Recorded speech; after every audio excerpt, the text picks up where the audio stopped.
दरम्यान एमपीएससीच्या औषध निरीक्षक परीक्षेतील पेपरफुटीच्या घटनेतला घटनाक्रम थक्क करणारा आहे. प्रेम प्रकरणातनं एमपीएससीचा पेपर फुटल्याची माहिती विश्वसनीय सूत्रांकडून समोर आलेली आहे. सूत्रांनी दिलेल्या माहितीनुसार एका प्रियकरानं एमपीएससीमध्ये अगदी एका खालच्या कर्मचाऱ्याशी संधान साधत हा प्रकार केल्याचं बोललं जात आहे.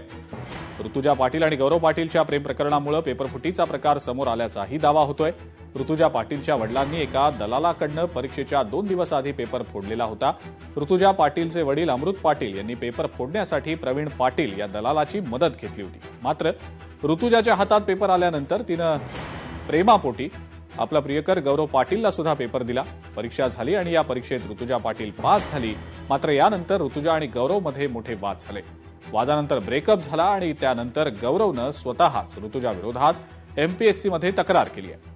पोलिसांकडनं गौरव पाटीलला अटक करण्यात आलेली आहे. पोलिसांनी या प्रकरणामध्ये एकूण 6 जणांना अटक केलेली आहे.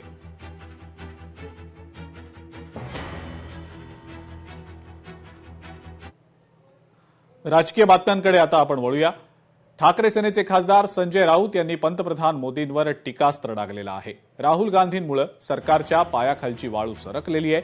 मोदींवर मंत्रिमंडळात बदल करण्याची आता वेळ आलेली आहे. मोदींच्या मंत्रिमंडळातले अनेक मंत्री अकार्यक्षम आहेत असं संजय राऊत म्हणतात. त्यावर भाजपचे मुख्य प्रवक्ते नवनाथ वन यांनी जोरदार प्रत्युत्तर दिलंय. मोदी 18 तास काम करतात. तुम्ही उद्धव ठाकरेंच्या प्रकृतीचं मेडिकल बुलेटिन काढा. मोदींच्या कार्यक्षमतेवर बोलण्याआधी उद्धव ठाकरेंची प्रकृती अवस्था महाराष्ट्राला सांगा असं नवनाथ बन यांनी म्हटलंय. विरोधी पक्षनेता म्हणून सरकारच्या अपयशाची लक्तरं जी त्यांनी टांगली आहेत राष्ट्रीय आणि आंतरराष्ट्रीय स्तरावर, त्याच्यामुळे नरेंद्र मोदी यांना त्यांच्या कॅबिनेटमध्ये मोठे रिशफल करावे लागतात. कॅबिनेटचा चेहरा त्यांना बदलावा लागतो. जवळजवळ 99% मंत्री मोदींच्या मंत्रिमंडळातले अकार्यक्षम आहेत. पंतप्रधान नरेंद्र मोदीजींच्या नेतृत्वामध्ये 2014 ते 2024 आम्ही सातत्यानं 3 निवडणुका जिंकलोय. त्यामुळं कुणाची लक्तरं वेशीला टांगली, कुणाची आबरू देशानं वेशीवर लटकवली आणि उभाटा गटाची लक्तरं काय झाली त्याच्याकडे बघा. देशाचे पंतप्रधान देश चालवण्यासाठी सक्षम आहेत. मोदीजी आज देखील 18 तास काम करतायत. तुमच्या उद्धवजींची प्रकृती कशी आहे एकदा मेडिकल बुलेटिन काढून महाराष्ट्राला सांगा.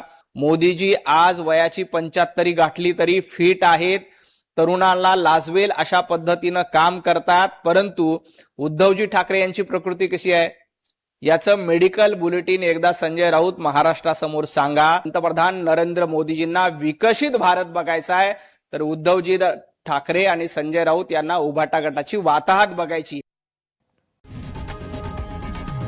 लोकशाही मराठी ऐका, पहा, जागरूक रहा.